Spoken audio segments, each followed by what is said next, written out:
कल जो इजलास हुआ कोर कमेटी का और उसमें बुशरा बीबी अलमरूफ पिंकी पीरनी जो हैं वो आकर जिस तरह से उन्होंने बंदूक उठाई और किसी को कहा बेगैरत डुज़, बेशरम डुज़, किसी को कहा झूठा डुज़, डरपोक डुज़, ये जो हैं इन्होंने इस तरह की दशनाम तराजी की जिसके बाद कुछ लोग उठ के भी चले गए। इसके पीछे धरने की नाकामी भी एक वजह है, लेकिन बड़ी वजह वो ऑडियो लीक है जो बुशरा बीबी को ऑन द वे जब वो इस्लामाबाद डी चौक की तरफ जा रही थी सुनवाई गई। आपने पंजाबी की कहावत सुनी है कि खाना लेन आई तो घर वाली बन गई। इसी ज़ुबान में मुबैना तौर पर गंडापुर ने यही कहा कि ये बीबी जो है ये हमसे पनाह लेने आई है और अब ये पूरे घर की मालिक बनना चाहती है। यानी खैबर पख्तूनख्वा में हर काम वो अपनी मर्ज़ी से करना चाहती हैं। गंडापुर की ऑडियो लीक में एक बात बहुत अहम थी और वह ये कि हमें ये स्ट्रेटजी अपनानी चाहिए थी। मैं खैबर पख्तूनख्वा से निकलता और बुशरा बीबी पंजाब से लीड करते हुए निकलती लाहौर से, तो ये दो अच्छा काम होता था। बीबी को ना पकड़ सकते थे ये लोग। बिस्मिल्लाहिर्रहमानिर्रहीम, अस्सलाम वालेकुम। बोलते कालम के साथ मैं आमिर रज़ा खान। और गंडापुर की लीक हो गई, कुछ और ना समझिएगा, मैं कोई और बात नहीं करने लगा, लेकिन उनकी एक और ऑडियो लीक हो गई है।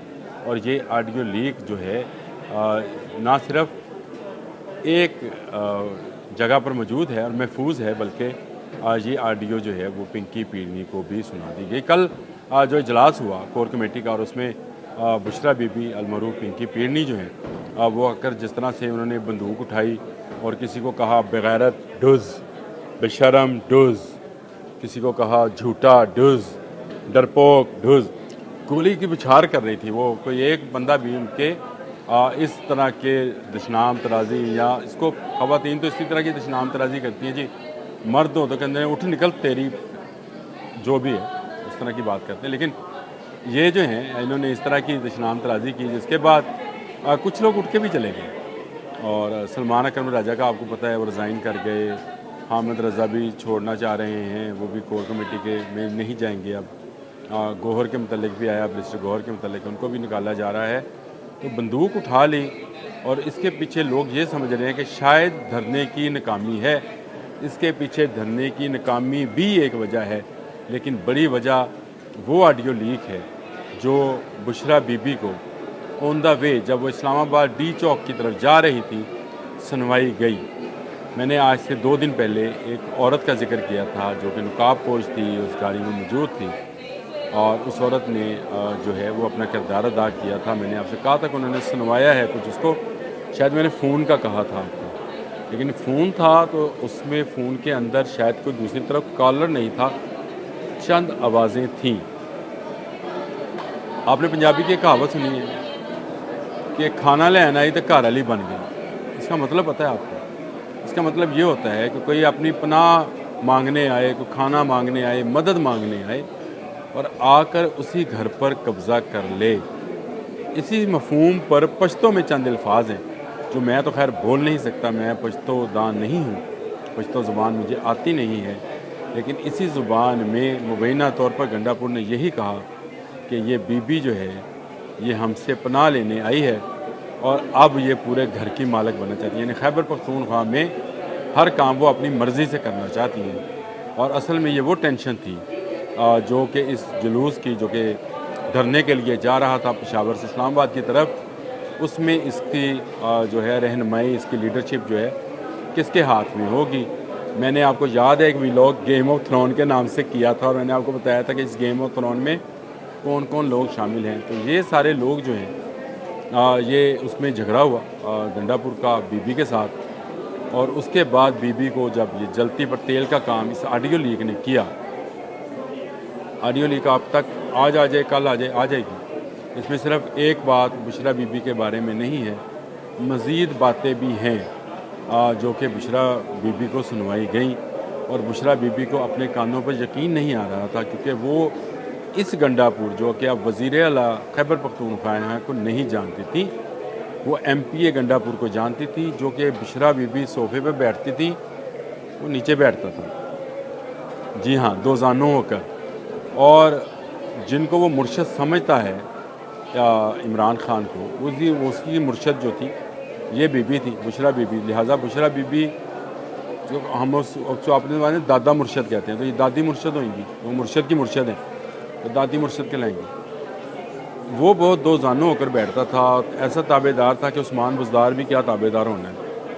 लेकिन आज वो गंडापुर उनको नहीं मिल रहा है। गंडापुर ने रजिस्ट किया हर जगह पर, यहाँ तक कि आपको इल्ज़ाम लगाना पड़ा बुशरा बीबी अपनी बहन के ज़रिए कि गंडापुर मुझे वहाँ से गाड़ी में बिठा कर निकल गया, मैं डी चौक जाना चाहती थी। और कल जब इजलास हुआ तो इस इजलास की मिसाल आपको मैं अपने भेड़ियों का रेवड़ देखा है, उसमें से जो भेड़िया कमज़ोर हो जाए उसको दूसरे भेड़िए खा जाते हैं और वो बैठ जाते हैं कतार दायरे के अंदर बैठते हैं और सारे एक दूसरे पर इसी तरह से दुश्मनाम तराजी कराते हैं कि तू बगैरत, तू बेशरम, तू डरपोक, तू झूठा, तुम नहीं आए, इस तरह की बातें करते हैं। और जो इसमें से ज़रा कमज़ोरी दिखाए उसको बाकी भेड़िए खा जाते हैं। मसला ये है कि कल कोर कमेटी के इजलास में ये सारे अफराद में भेड़िए कहने लगा था, लेकिन सब तसद्दुर, मैं किसी की इज़्ज़त में हमला नहीं करता, ये सारे वहाँ मौजूद थे। नहीं मौजूद था तो वो शख्स मौजूद नहीं था जिसको कैदी नंबर 804 कहते हैं और वो अडयाला जेल में बंद था। उसको बिल्कुल वो लाइल्म है कि उसके बाहर जो होने वाली सूरत हाल है वो किस कदर संगीन है। कुछ उनके पास इतलात हैं, क्योंकि गंडापुर को बदलने की, मैंने आपको कल बताया था कि गंडापुर को बदलने की बात जो है उन तक पहुँचाई गई है। लेकिन ये इतला नहीं है कि ये जितना ग्रुप है, चाहे वो उनकी अहलियाँ हैं, चाहे वो सियासी हैं, चाहे वो अस्करी हैं, ये सब लोग नहीं चाहते कि इमरान खान बाहर आए। इमरान खान के साथ और पार्टी के साथ जो मुखलस लोग हैं वो इस वक्त कैद में हैं, जो उनके साथ मुखलस हैं। जो किसी और के साथ मुखलस हैं, किसी और के साथ कमिटेड हैं, किसी और के साथ कोई इनका अपना एजेंडा है, ज़ाती एजेंडा है, या उनका वो किसी के एजेंडे पर काम कर रहे हैं, वो बाहर हैं, अंदर नहीं है। अंदर वाले जो हैं वो जिस दिन किसी के एजेंडे पे काम करना शुरू कर देंगे तो उनको भी बाहर आने में कोई परेशानी नहीं होगी। लेकिन वो अभी तक इमरान के साथ डटे खड़े हैं। जो भी कहें आप, उनकी सियासत के खिलाफ कर सकते हैं, लेकिन ये जितने बाहर हैं, बुशरा बीबी, गंडापुर, असद कैसर, अली मोहम्मद खान, नाम लेते चले जाएँ, आरिफ उलवी तो उनको कोई और कहता है, मैं तो अलवी कहता हूँ, आरिफ अलवी जो साबिक सदर हैं, जिन पर आप भी इल्ज़ाम भी उठाया, वो हैं। गंडापुर की ऑडियो लीक में एक बात बहुत अहम थी और वह ये कि हमें ये स्ट्रेटजी अपनानी चाहिए थी कि मैं खैबर पख्तूनख्वा से निकलता, ये पश्तो में थी बातें, उसका मफहूम बयान किया जा सकता है, शायद वो मैं अल्फाज इस्तेमाल कर सकूँ। मैं खैबर पख्तूनख्वा से निकलता और बुशरा बीबी पंजाब से लीड करते हुए निकलती लाहौर से, तो ये दो आतशा काम होता था। बीबी को ना पकड़ सकते थे ये लोग। मरियम नवाज़ क्योंकि ख़ुद एक ख़तून है, वो ख़तून पर जो है वो तशद्दुद नहीं कर सकती थी, और ये ख़तून वो ख़तून हैं जिन्होंने बुशरा बीबी की ज़मानत में अहम किरदार अदा किया। उन्होंने अपने वकला से कहा ज़मानत होने दे, मैं एक ख़तून के साथ जो है, ये भी खबर है, लेकिन किसी दिन फिर आपको इसकी तफसील भी बताऊँगा। लेकिन यहाँ मुझे तफसील बताने की ज़रूरत नहीं है। गंडापुर की ये स्ट्रेटजी ठीक थी। पंजाब से एक शख्स नहीं निकला, ना मुल्तान, ना बहावलपुर, ना लाहौर, ना गुजरांवाला, ना रावलपिंडी, कोई बार निकल के बाहर नहीं आया। सारे का सारा बोझ जो है गंडापुर को उठाना पड़ा। करोड़ों रुपए का खर्च हुआ है, जो कि खैबर पख्तूनख्वा की आवाम का पैसा है। गंडापुर को इसका एहसास है, इसलिए उन्होंने कहा कि बुशरा बीबी को पंजाब से आना चाहिए था। कोई मसला ही नहीं था, कोई ज़मानत उनकी कैंसिल नहीं थी। वो बिल्कुल आज़ादी के साथ अपना जुलूस लेकर निकलते, तो मेरा ख्याल है कारवां बनता जाता, लोग मिलते जाते। लोग कहते हैं ना कि पंजाबी निकलते नहीं हैं। आपको याद है कि नवाज शरीफ जब बहाल हुए थे, किस तरह हुए थे? ये जस्टिस इफ्तिखार, नवाज शरीफ लाहौर से लेके काफ़िला निकले थे और गुजरांवाले तक जब ये काफ़िला बहुत बड़ा हो गया, लोग मिलते चले गए, मुख्तलिफ शहरों से लोग साथ साथ। उससे पहले तो कर्फ्यू का समा था, शायद आप अंदाज़ा नहीं कर सकते। मैं उस वक्त कवरेज पे था, ये कलमा चौक वाली साइड मेरे पास थी, मैं कवरेज कर रहा था।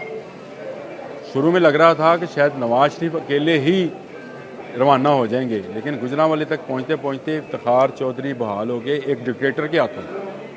उस डिक्टेटर के हाथों जो उनका जानी दुश्मन था, परवेज़ मुशर्रफ, मैं नाम ले देता हूँ। परवेज़ मुशर्रफ जो डिक्टेटर था, वो रोक नहीं पाया था उस जुलूस को। और अगर बुशरा बीबी अलमरूफ पिंकी पीनी ज़मान पाक से निकलती तो मेरा ख्याल है कि लाहौर से, गुजरांवाला से, शेखुपुरा से, उकाड़ा से, इर्द गिर्द के कसूर जितने छोटे से बड़े शहर हैं वहाँ से लोग जो हैं उनके साथ शामिल होते तो शायद संभालना मुश्किल होता, लेकिन ये खुद पनाह लिए हुए हैं खैबर पख्तूनख्वा में। और मैंने कल आपको बताया है कि ये खैबर पख्तूनख्वा में किसके घर हैं, उसके घर जो अली अमीन गंडापुर का ज़ाती दुश्मन है, जानी दुश्मन नहीं कहूँगा, ज़ाती दुश्मन है, उसके घर पनाह लिए हुए हैं। और ये जो ऑडियो लीक है ये एक बड़ा रखना डालने जा रही है। उसका एक मंज़र आपने कल देखा, चंद इस्तीफ़े आए, चंद को गालियाँ पड़ी, लेकिन अब गालियाँ कोई नहीं सुनेगा। इनमें से अगर किसी ने कुछ थोड़ी सी गैरत दिखाई तो वो अली अमीन गंडापुर ने ही दिखाई। और उन्होंने कहा कि मैं, खड़े होकर कहा उन्होंने कहा मैं इमरान खान के अलावा किसी को लीडर नहीं मानता।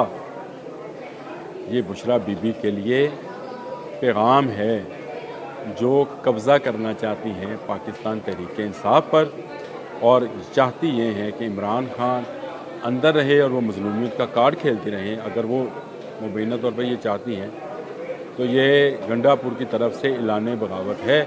बता मैं आपको चुका हूँ कि गंडापुर नो मोर, क्योंकि इमरान खान ने गंडापुर को तलब कर लिया है। एक आध दिन में उनकी मुलाकात होने जा रही है, जिसके बाद शायद गंडापुर से कहा जाए कि यहाँ तो वो इत्मीनान का वोट ले, हम आपसे हाथ उठा रहे हैं, या आप इज़्ज़त के साथ इस्तीफ़ा दें और घर चले जाएं। और उसके बाद जो वज़ीर आला होगा उसका नाम मैं आपको कल बता चुका हूँ। आज के लिए इतना ही। अल्लाह। YouTube पर गूगली न्यूज देखने के लिए youtube.com की सर्च बार में गूगली न्यूज टीवी टाइप करें। गूगली न्यूज के पेज पर सुर्ख रंग के सब्सक्रिप्शन वाले बटन पर क्लिक करना